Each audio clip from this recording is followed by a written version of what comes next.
इसलिए भाइयों बहनों, आज मैं आपके बीच यही कहने के लिए आया हूं। कुछ लोग वोट काटने के लिए आपके बीच में आए होंगे।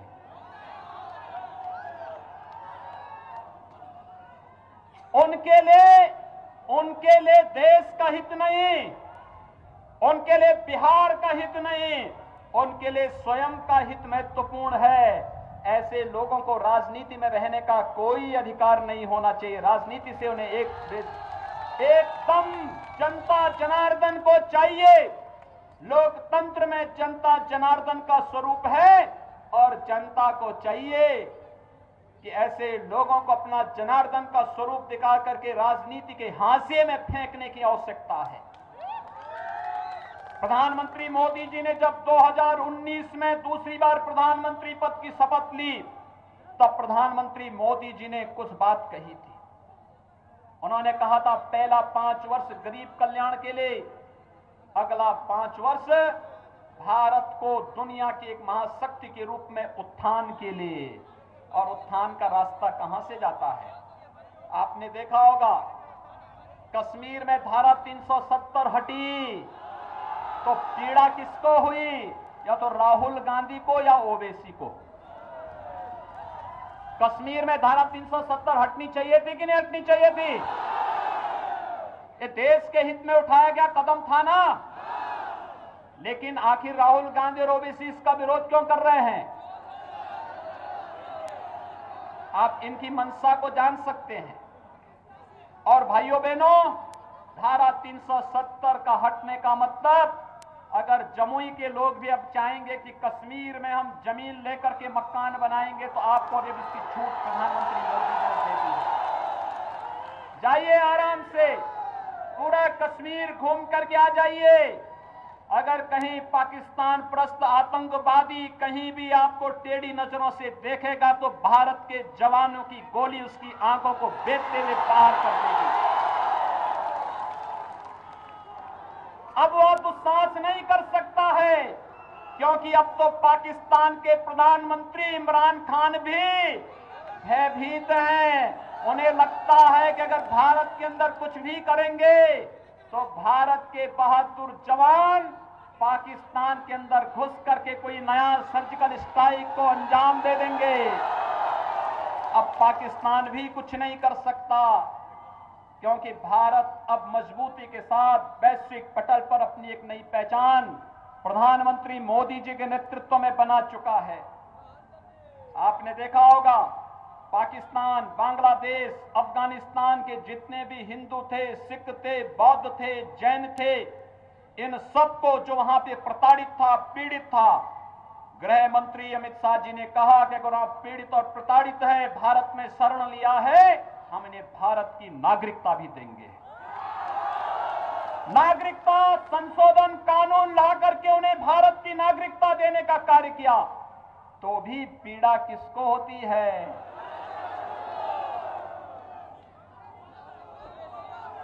और पिछली बार लोकसभा चुनाव में जब मैं बिहार आया था, तो बिहार के लोग मुझसे एक बात पूछते थे कि आप उत्तर प्रदेश के मुख्यमंत्री हैं। मैंने कहा कि बताओ कि अयोध्या में भगवान राम का मंदिर कब बनेगा?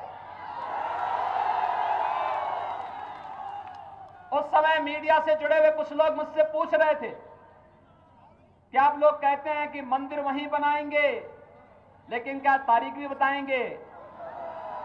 मैंने कहा चिंता मत करो, अब तो हम लोग भाइयों बहनों, मैं आप सबसे कहना चाहता हूं, तारीख बताएंगे नहीं, तारीख में बता करके हम लोग भगवान मोदी जी से भगवान राम के भव्य मंदिर का शिलान्यास भी करा करके आ गए हैं।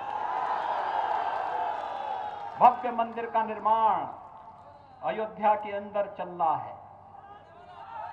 492 वर्षों की कसक को मोदी जी ने पूरा करते हुए अयोध्या में भगवान राम के भव्य मंदिर के निर्माण का कार्य भी प्रशस्त कर दिया है। और इसलिए भाइयों बहनों, आज मैं आप सबसे कहने के लिए आया हूं, कोरोना कालखंड था, मैं नहीं तो बिहार के हर विधानसभा क्षेत्र से और हर गांव से लोगों को बुलाने वाला था अयोध्या। क्या आप आइए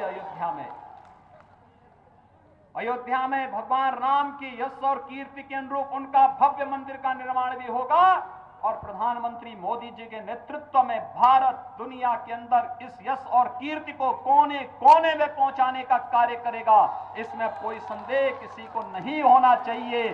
और यही अपील करने के लिए आ रहे हैं कि प्रधानमंत्री मोदी जी को मजबूती प्रदान करने के लिए आवश्यक है कि भारतीय जनता पार्टी और सहयोगी दलों के नेतृत्व में जो चुनाव बिहार विधानसभा का लड़ा जा रहा है, इसमें भारतीय जनता पार्टी और सहयोगी दलों के प्रत्याशी भारी बहुमत से चुनाव जीत करके जाएं।